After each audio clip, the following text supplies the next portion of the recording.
The massive alien ship hung in space above Earth like a metal mountain. Its dark hull stretched for miles, covered in strange symbols that seemed to shift and glow in the starlight. Smaller ships floated around it, their sleek forms unlike anything humans had ever built. Inside the United Nations building in New York, the emergency meeting had been going on for 3 hours. World leaders sat around a table, their faces pale as they stared at the translation device the aliens had provided. The voice coming from it was cold and mechanical. "Your species has been evaluated," the voice said. "You have achieved faster than light travel, but your civilization remains primitive and violent. The Galactic Council has decided that Earth requires guidance." Admiral Sarah Chen leaned forward in her chair. She had spent 30 years in the military, fighting wars and keeping peace. She had seen humanity at its worst and best, but nothing had prepared her for this moment. "What kind of guidance?" she asked. The alien speaking was Ambassador Zethkar of the Veltar race. Through the view screen, humans could see his crystalline form. Tall and angular, with light pulsing through his transparent body, his voice carried no emotion when he answered. "Your military forces will be disbanded.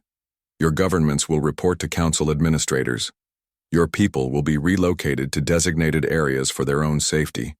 You will cease all weapons, research and development. This is not a negotiation." UN Secretary General Marcus Webb stood up slowly.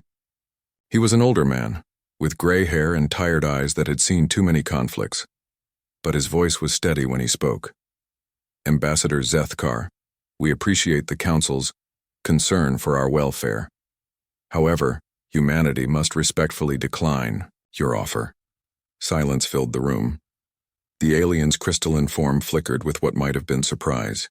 "You decline?" Zethkar's voice carried a note of confusion. "Perhaps you do not understand. We are offering you membership in a galactic community that spans 47 worlds. We offer technology, knowledge, and peace." Admiral Chen stood beside Webb. "We understand perfectly. You're offering us slavery with better decorations." The other council members appeared on smaller screens around the room.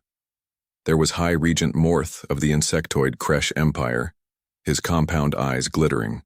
Commander Yilix of the aquatic Draenei floated in her water-filled chamber. Each represented a civilization thousands of years older than humanity. "Your species shows classic symptoms of aggressive expansion disorder," said Regent Morth, his mandibles clicking.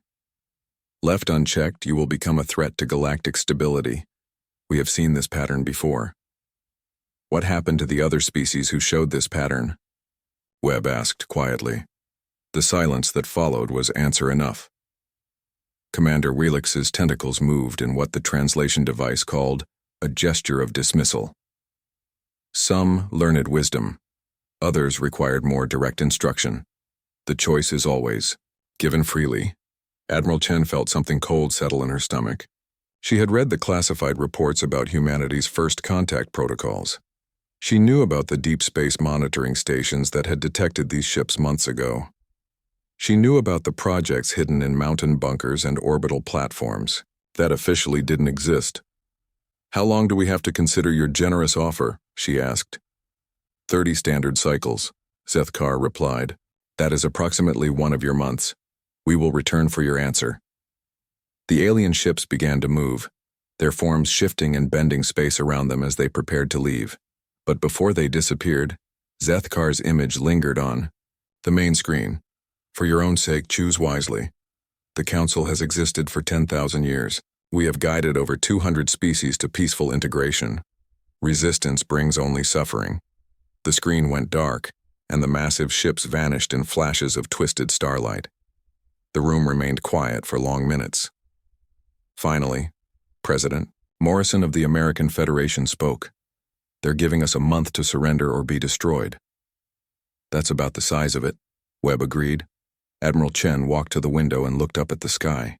Somewhere out there, those ships were reporting back to their council. They probably thought the meeting had gone as expected. Another primitive species had been informed of their options. Soon they would submit, just like all the others. "Admiral," Webb said quietly, "I think it's time." Chen nodded slowly. She had hoped this day would never come. But humanity had been preparing for it since the first alien probe had been detected near Pluto 15 years ago. The governments of Earth had agreed on one thing. If contact came, and it was hostile, humanity would not go quietly. She pulled out a secure communication device and entered a code she had memorized but never hoped to use. "This is Admiral Chen, authorization Omega-77. Initiate Protocol Darkstar. All stations, all projects, all assets. Full activation." Across the solar system, signals began to pulse between hidden installations. On Mars, massive construction.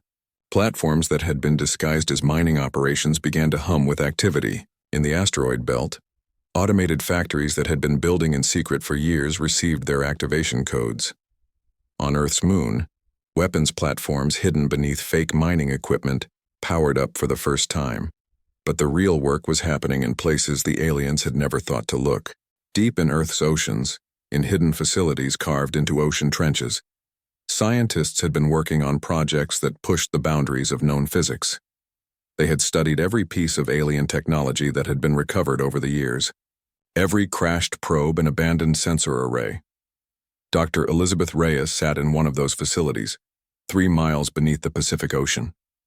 She had been waiting for this call for 5 years. Around her, the most brilliant minds humanity had ever produced were already at work. "How long until the first prototypes are ready?" Admiral Chen's voice came through the secure channel. "The orbital platforms are already in position," Dr. Reyes replied. "The quantum disruption arrays need another 2 weeks. The temporal manipulation devices—" She paused. "Those are still theoretical. Make them practical, Doctor. We have 30 days to show the Galaxy Council that humans are not sheep to be herded." As the call ended, Dr. Reyes looked at the screens around her showing humanity's greatest secret. For decades, human scientists had been working on technologies that made the aliens' weapons look primitive. They had cracked the secrets of space-time manipulation, quantum field generation, and matter transmutation. The Galaxy Council thought they knew what humanity was capable of.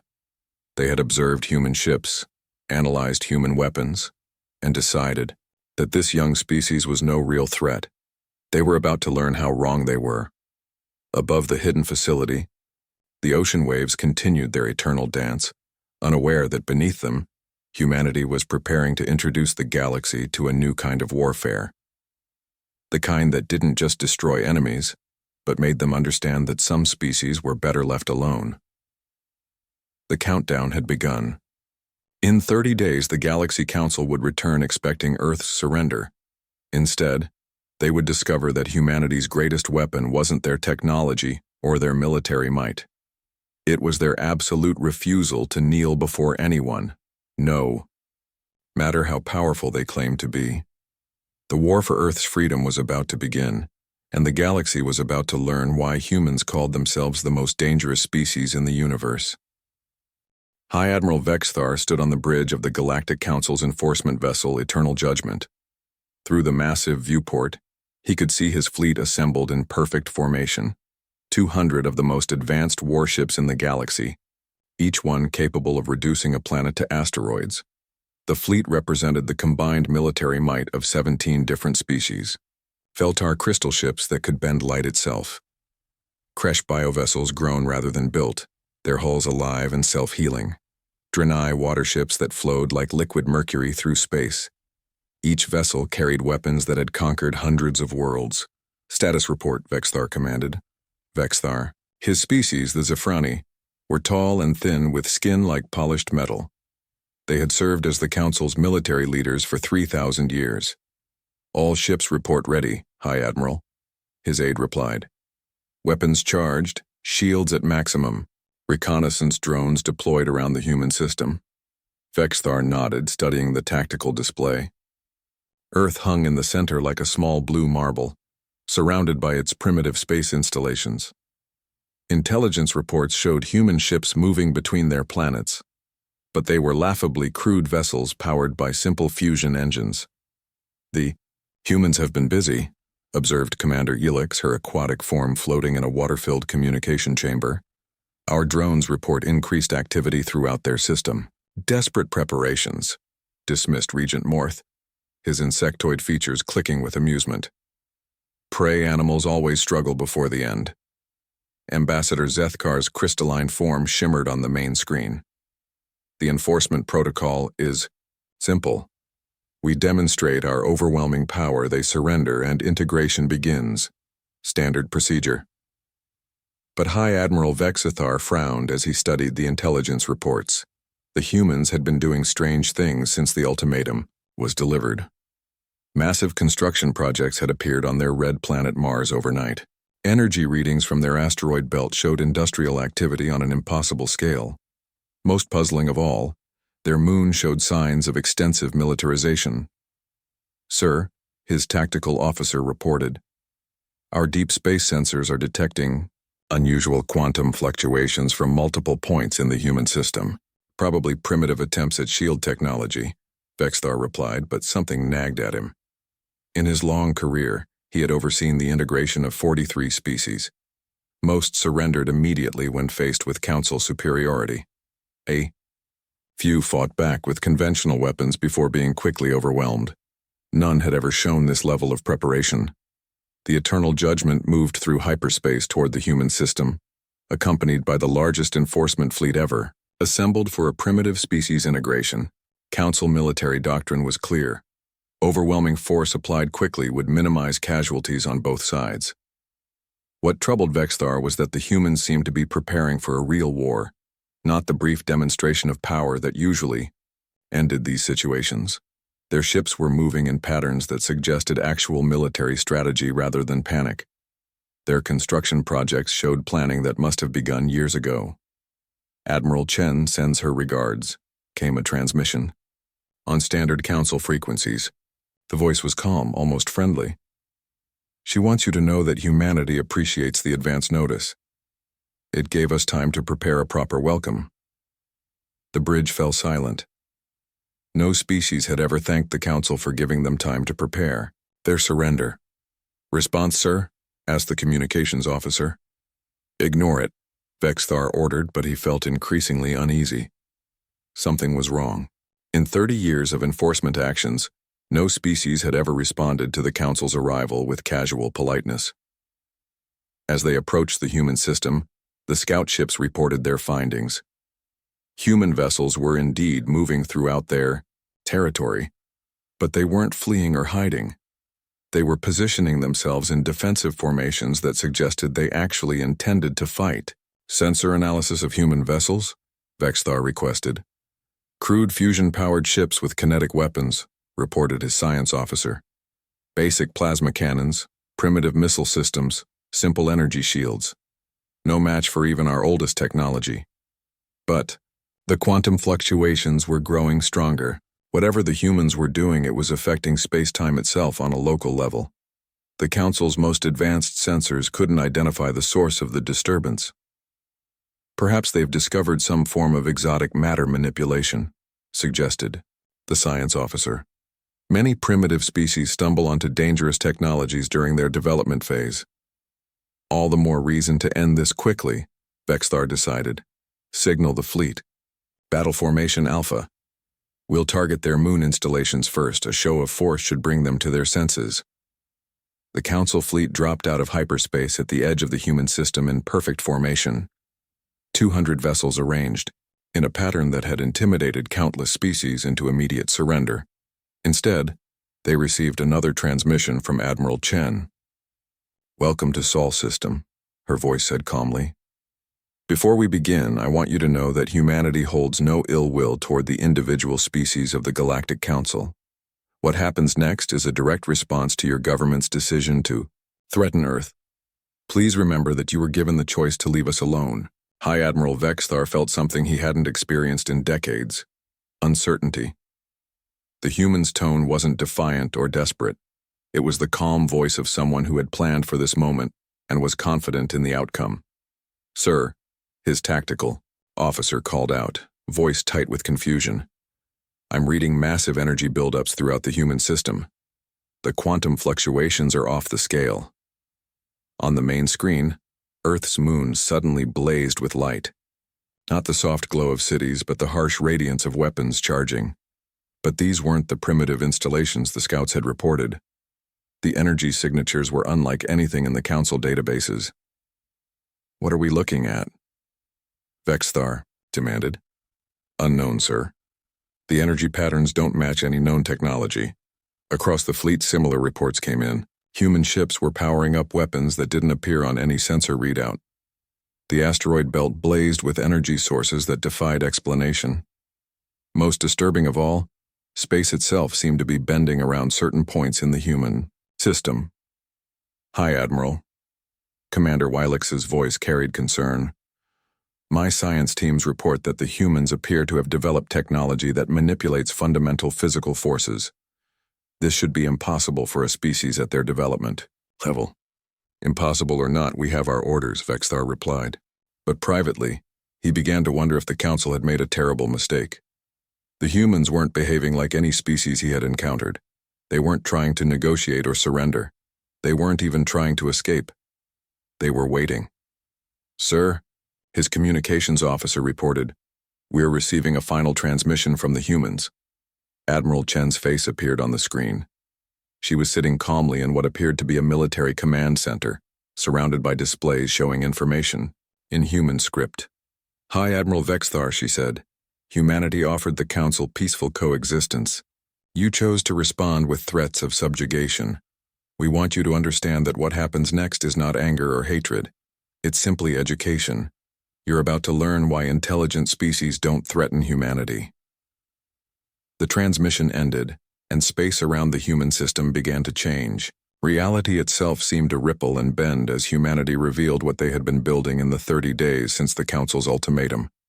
High Admiral Vexthar realized with growing horror that the Council hadn't come to integrate another primitive species.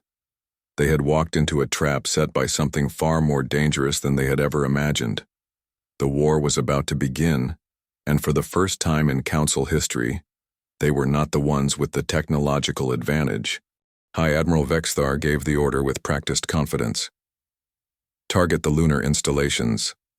Precision strikes only. We want to disable their defenses, not destroy their moon." The Council fleet opened fire with surgical accuracy. Plasma beams and energy lances struck Earth's moon in a carefully coordinated bombardment designed to knock out defensive positions while leaving the rest of the installation intact. It was a demonstration that had worked on countless worlds for exactly 3 seconds. Then the moon exploded, not from the Council's attack, but from within. The entire lunar surface erupted in a coordinated detonation that turned Earth's satellite into an expanding sphere of superheated plasma and exotic energy. The explosion wasn't random destruction. It was controlled, directed, and absolutely devastating. The blast wave hit the Council fleet like the fist of an angry god. 47 ships simply vanished, torn apart by forces that their shields couldn't even recognize, much less stop. Another 63 vessels found their hulls twisted into impossible shapes as the explosion played havoc with local spacetime. "Report!" Vexthar screamed over the chaos on his bridge. "Sir, the humans weaponized their entire moon," his tactical officer shouted back. It was one massive bomb designed to detonate when attacked. But that wasn't the worst part. As the remains of the moon scattered into space, something emerged from the debris field. Ships. Human ships. But not the primitive vessels the Council's intelligence had reported. These craft were sleek predators that seemed to bend light around them, making them hard to see and harder to target. They moved with impossible grace, their hulls shifting and flowing like liquid metal. Most terrifying of all, they appeared and disappeared at will, phasing in and out of normal space. Admiral Chen's voice came over the communication channels, still calm and measured. "Phase 1 complete. All Council vessels, you have 10 seconds to surrender before we begin Phase 2. "Impossible." Regent Morth's voice crackled over the fleet communications. No primitive species could have developed such technology. The human ships didn't wait for an answer. They attacked with weapons the Council had never seen before. Energy beams that didn't just pierce armor but unraveled it at the molecular level. Projectiles that ignored shields by existing in multiple dimensions simultaneously. Mines that aged their targets decades in seconds, turning advanced hull materials into brittle dust. Commander Wilex's bioship, the Living Current, tried to escape the battle zone. The vessel's organic hull could regenerate from most damage and adapt to new threats. It had survived battles that destroyed entire fleets. A human ship appeared directly in front of it, materializing out of empty space like a nightmare made real. The weapon it fired wasn't energy or matter. It was something far worse. The Living Current began to fold in on itself, its living hull trying to adapt to an attack that rewriting the fundamental laws of physics in the space around it.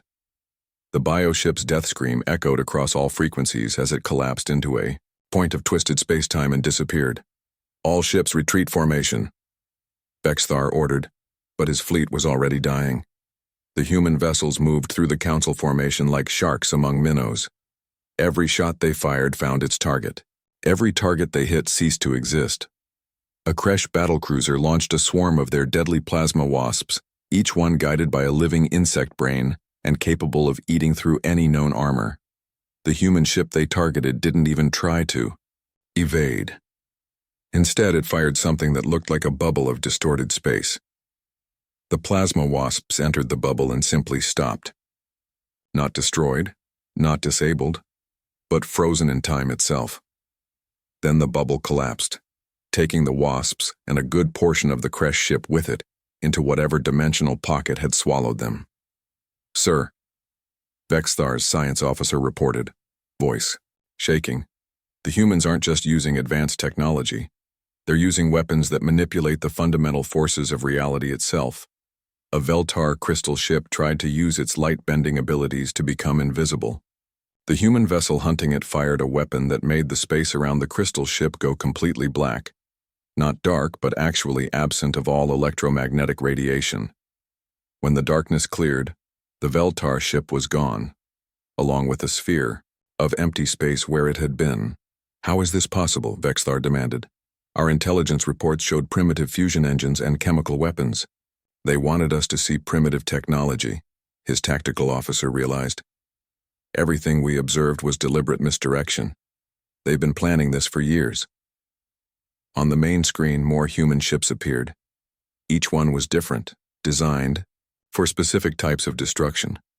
Some fired weapons that turned enemy vessels inside out. Others launched devices that made council ships attack their own allies. The most terrifying ones didn't fire anything at all. They simply looked at their targets, and those targets stopped existing. The council fleet, which had entered the system with supreme confidence, was being systematically annihilated by an enemy that fought like no species in galactic history. These humans didn't just destroy their enemies. They demonstrated such complete mastery over the forces of the universe that resistance seemed pointless.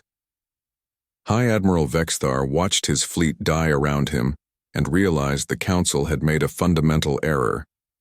They had assumed that technological advancement followed predictable patterns, that newer species would always be inferior to older ones. They had never considered that humanity might have taken a completely different path of development. "Sir, incoming transmission from the humans," his communications officer reported. Admiral Chen appeared on the screen again. Behind her, tactical displays showed the battle from the human perspective. Every council ship was tracked, targeted, and marked for destruction with casual efficiency. "High Admiral," she said, "your fleet has 30 seconds to surrender or be destroyed. This is not a negotiation. This is a statement of fact." Vexthar looked around his bridge at the faces of his crew. These were veterans who had fought in dozens of campaigns, conquered countless worlds, and never known defeat. Now they stared at their screens in horror as human ships deleted council vessels from existence.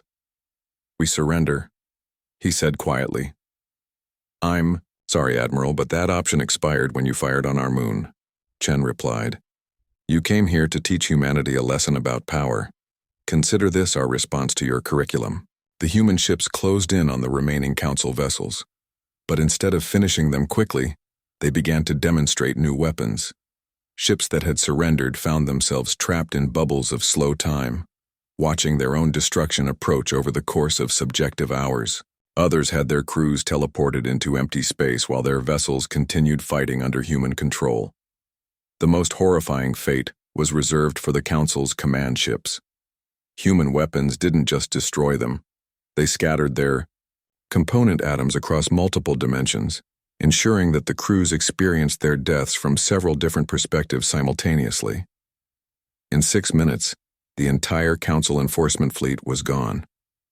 200 of the most advanced warships in galactic history had been reduced to expanding clouds of exotic particles and dimensional distortions. High Admiral Vexthar's ship, the Eternal Judgment, was the last to die. The human vessel that killed it fired a weapon that aged the ship's hull 10,000 years in an instant. As the ancient metal crumbled to dust, Vexthar had time for one last thought.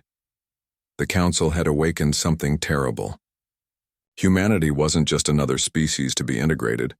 They were apex predators who had been content to remain hidden until threatened. Now they had revealed themselves, and the galaxy would never be the same. The last thing High Admiral Vexthar saw was Admiral Chen's face on his screen, watching calmly as his ship disintegrated around him. Phase 2 complete, she announced to empty space. Initiate Phase 3. All human ships prepare for galaxy-wide deployment. In the aftermath of the battle, space around Earth looked like a graveyard of impossible physics. Patches of twisted time, holes in reality itself, and clouds of matter that existed in dimensions the Council had never discovered. Humanity had given the Galactic Council their first lesson in humility. The next lesson would be delivered directly to their home worlds. The news of the enforcement fleet's complete annihilation spread through Council space like a virus. On 47 worlds, beings who had never known fear began to understand what terror felt like. Supreme Chancellor Kothmaran of the Galactic Council stood in the great chamber on the capital world of Nexus Prime, staring at the holographic displays that showed empty space where 200 Council ships should have been. The crystalline being's internal light flickered with distress as reports came in from across the galaxy. Total destruction, reported Intelligence Director Falcaris, her aquatic form rippling with agitation. No survivors, no escape pods, no distress signals. 200 ships simply ceased to exist. The Council chamber erupted in panicked voices. Representatives from dozens of species spoke at once, their fear translating poorly through the universal communication system. Words like impossible and primitive were repeated over and over, as if saying them could make the reports untrue. Order. Order! Chancellor Kothmaran's voice boomed through the chamber. We will respond to this situation with the dignity befitting the Council's 10,000-year reign. But privately, the Chancellor felt something that no Council leader had experienced in millennia: genuine uncertainty about their superiority. High Command had already begun mobilizing the Grand Fleet. 5,000 ships representing the combined military might of every Council member species. Dreadnoughts that could crack planets, battle stations that had conquered entire star systems, weapons that had ended civilizations. Surely the humans cannot have destroyed our enforcement fleet without suffering massive casualties, suggested War Minister Tilgor of the militant Kresh Empire. They must have exhausted their secret weapons in that battle. But even as he spoke, new reports were coming in that shattered that hope. Chancellor, Intelligence Director Falcaris announced, her voice tight with disbelief. We're receiving confirmation that human ships have appeared throughout Council space. The holographic display shifted to show the galaxy-wide strategic map. Red dots appeared around Council worlds, each one representing a human vessel. Not attacking, not threatening, just watching. Above the crystalline cities of Veltar Prime, 3 human ships maintained perfect synchronous orbit. Their presence was announced by a simple message. Hello, Veltar. We come in peace. Please continue your daily activities while we observe your defenses. The aquatic world of Draenei found itself host to a small flotilla of human vessels that somehow functioned perfectly underwater, moving through the ocean depths like living things. Their message was equally polite. Greetings, Draenei Republic. We're here to study your beautiful coral cities and military installations. Please don't mind us. Every major Council world suddenly had human ships nearby, and their messages were all sickeningly courteous. But the implications were clear. Humanity knew where every council species lived. They had studied their defenses, analyzed their capabilities, and positioned themselves to strike at will. "This is psychological warfare," declared War Minister Tilgor.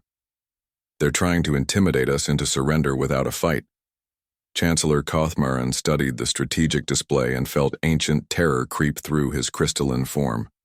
The humans weren't just demonstrating military capability, they were showing complete intelligence superiority. To appear simultaneously around 47 different worlds meant they had been planning this for years, possibly decades. "How did we miss this?" he asked quietly. "Our intelligence networks never detected any human presence beyond their home system," Valkyries admitted. "They must have technology that makes them completely invisible to our sensors until they choose to reveal themselves." The psychological effect was devastating. These aliens who had dominated the galaxy for 10,000 years suddenly realized they had been living under observation without knowing it. Every secret military installation, every hidden weapon, every classified research project had potentially been watched by human eyes. Then Admiral Chen's message arrived on all Council communication frequencies simultaneously. Her image appeared in the Council chamber, transmitted with technology that bypassed every security system the Council possessed. She sat calmly in her command center, and behind her, tactical displays showed detailed maps of every Council world. "Members of the Galactic Council," she began, "humanity extends its greetings to your assembled representatives. We want you to understand that our ships currently observing your worlds are not invasion forces. They are research vessels." Chancellor Kothmaran felt his internal light dim with growing dread. "We have spent considerable time studying your species, your cultures, your military capabilities, and your weaknesses," Admiral Chen continued. "We know the location of your home worlds, the size of your populations, the specifications of your weapons, and the structural vulnerabilities of your orbital installations." The holographic display behind Chen shifted to show detailed schematics of Council military hardware, complete with technical specifications that should have been classified beyond any human clearance level. "We know that Veltar crystal ships lose structural integrity when exposed to harmonic frequencies of 847.3 terahertz, she said casually. "We know that Kresh biovessels can be turned against their own crews by introducing specific viral agents into their living hulls. We know that Draenei water ships become inert when their internal pressure drops below 2.7 atmospheres." Around the Council chamber, representatives from each species mentioned felt their courage drain away. The humans weren't just guessing. They had detailed technical knowledge that could only come from years of careful observation and analysis. "We also know," Admiral Chen continued, "that your Grand Fleet is currently assembling at Nexus Prime for what you believe will be a decisive battle against humanity. We want to assure you that this fleet will be destroyed just as easily as your enforcement squadron, but with far greater loss of life." War Minister Tilgor rose from his seat, his insectoid form clicking with rage. "Humans, your primitive species may have achieved one victory through treachery, but the full might of the Council will crush you." Admiral Chen's expression didn't change. Minister Tilgor of the Kresh Empire, born in the warrior city of Hax Talor, primary genetic sequence 7749 Alpha Prime, current location Council Chamber Section 12, Seat 847. She paused. "We know who you are, where you come from, and where you sleep at night." The chamber fell silent. The humans had just demonstrated knowledge of individual Council members that should have been impossible to obtain. "This brings us to humanity's final offer," Admiral Chen said. "Stand down your military forces, recall your Grand Fleet. Accept that Earth will remain independent and free from Council interference. In return, we will withdraw our observation ships and leave you to govern your worlds in peace." "And if we refuse?" Chancellor Kothmaran asked, though he dreaded the answer. Admiral Chen's smile was neither cruel nor kind. It was simply the expression of someone stating an obvious fact. "Then we will demonstrate to the galaxy what happens when an apex predator species is threatened by those who mistake age for wisdom and numbers for strength. Your fleets will be destroyed. Your worlds will Be left defenseless and your species will survive only because we choose to be merciful. The transmission ended, leaving the council chamber in absolute silence. For the first time in galactic history, the council faced an enemy that wasn't just militarily superior, but had completely outmaneuvered them strategically. The humans had turned the council's own intelligence networks against them, mapped their weaknesses, and positioned themselves to strike at will.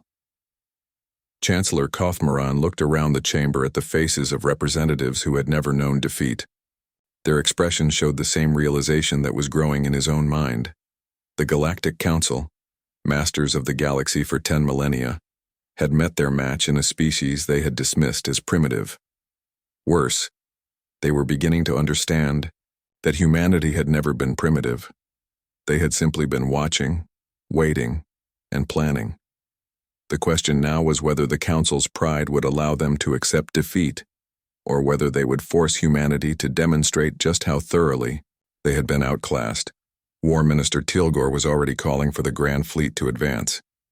But Chancellor Kothmaran found himself wondering if they were about to make the greatest mistake in Council history. The humans were offering them a choice: accept defeat gracefully, or be destroyed utterly. Looking at the strategic display showing human ships positioned around every council world, Kothmaran began to suspect there was really no choice at all. The Grand Fleet of the Galactic Council assembled at the edge of the Nexus Prime system like a metal constellation.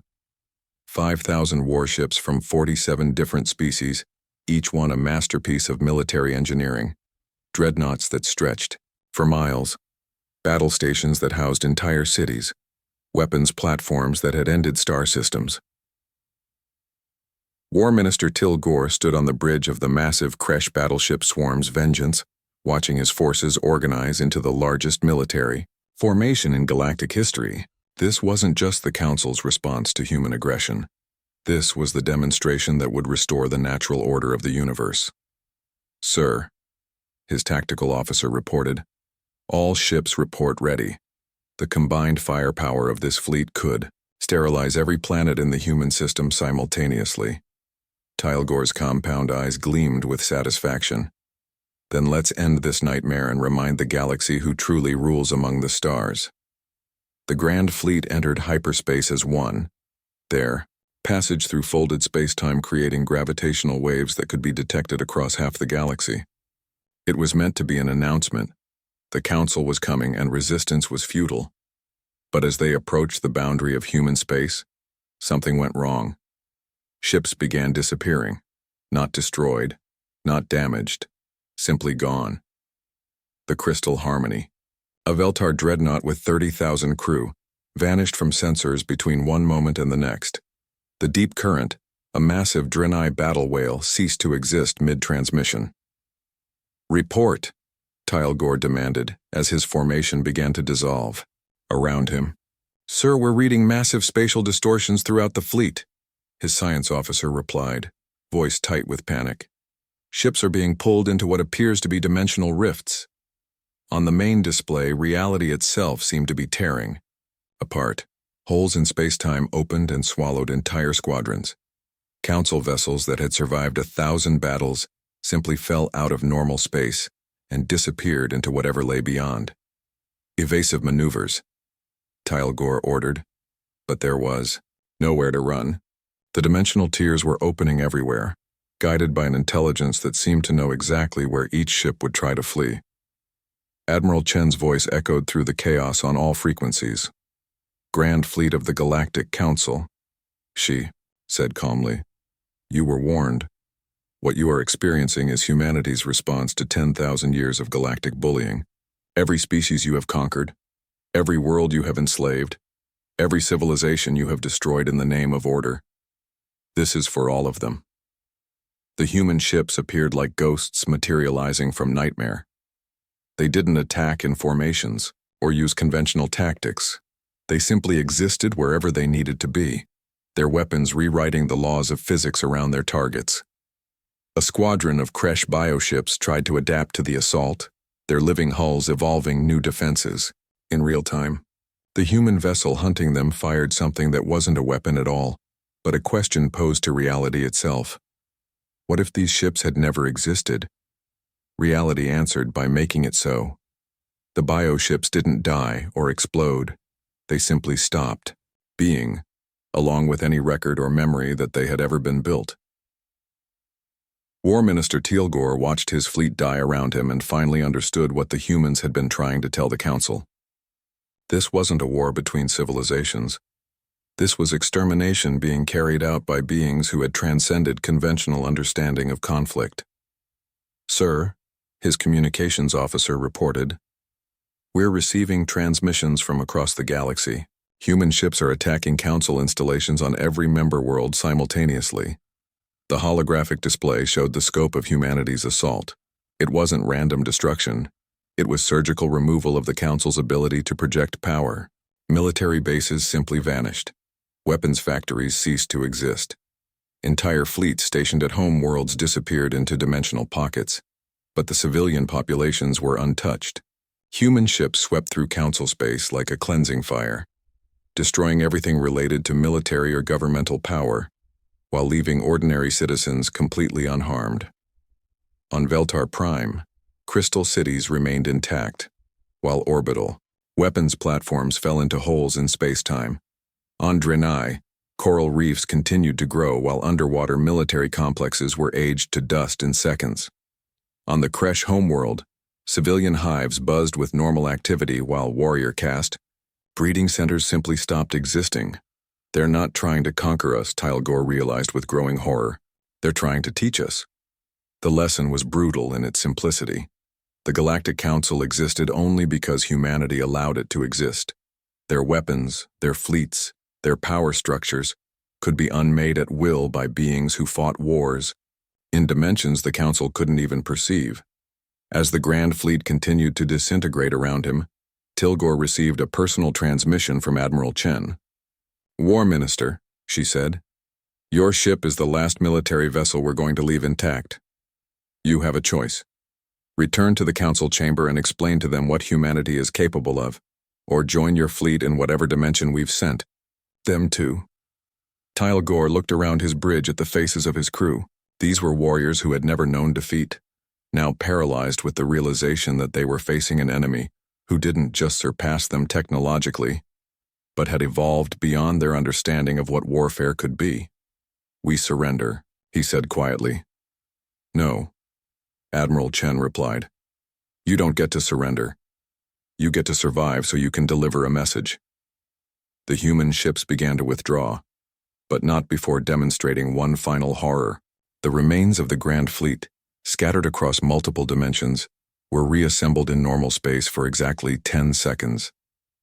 5,000 ships appeared simultaneously, each one perfectly preserved but completely empty. Every crew member, every weapon, every computer system had been selectively removed. Then the Ghost Fleet vanished again, leaving only empty space and the knowledge that humanity could manipulate reality itself with surgical precision. War Minister Teal'Gor's ship, the Swarm's Vengeance, limped back toward Council space carrying the survivors who would tell the galaxy what had happened. But even before they arrived, the news was spreading through every communication network. The Galactic Council's military might had been completely destroyed in a single engagement that lasted less than an hour. Humanity had demonstrated weapons that didn't just kill enemies but edited them out of existence entirely. Chancellor Koth-Moran stood in the Council chamber on Nexus Prime, staring at displays that showed the aftermath of humanity's response. Every Council military installation was gone. Every fleet had been destroyed or disappeared. The governmental and military power structure that had ruled the galaxy for 10,000 years had been dismantled in one coordinated strike. But not a single civilian had been harmed. Not one non-military facility had been touched. The humans had demonstrated power so absolute that they could destroy the Council's ability to wage war while leaving their societies completely intact. When War Minister Teal'Gor finally arrived to deliver his report, the Council chamber was silent. Representatives who had spent their lives confident in their species' superiority now sat in stunned contemplation of their complete helplessness. "They could have killed us all," Teal'Gor reported, his voice hollow. every man, woman, and child in council space. Instead, they chose to leave us alive and defenseless, dependent on their mercy for our continued existence. Admiral Chen's final message arrived as he finished speaking. Her image appeared on the main screen, transmitted through systems that shouldn't have been able to receive human signals. "Members of the Galactic Council," she said, "humanity wants you to understand that what happened today was not conquest. It was education. For 10,000 years you have ruled the galaxy through threats and force. You have destroyed species that refused to submit and enslaved those that did." She paused, letting her words sink in. "That ends now. Earth is officially reclassifying every member of the Galactic Council as a protected species. Your worlds will be monitored to ensure you don't develop the capacity to threaten other civilizations. Any attempt to rebuild your military forces will result in their immediate removal." The council representatives sat in stunned silence. They were being treated like children who had played with dangerous weapons and needed adult supervision. "However," Admiral Chen continued, "humanity has no desire to rule you. Govern your worlds as you see fit. Trade with each other. Explore the galaxy. Develop your cultures. Just remember that the next time you consider threatening another species, we will be watching." The transmission ended, leaving the council chamber in absolute quiet. For the first time in galactic history, no one spoke, no one dared to speak. They all understood that somewhere in the void, humanity was listening to every word, monitoring every thought, ready to intervene if the council forgot the lesson they had been taught. The age of human dominance had begun, not through conquest, but through the simple demonstration that some species were too dangerous to be allowed to threaten others. The galaxy's apex predators had revealed themselves, and the universe would never be the same. In the years that followed, historians would mark this day as the end of the Council era and the beginning of what they cautiously called the human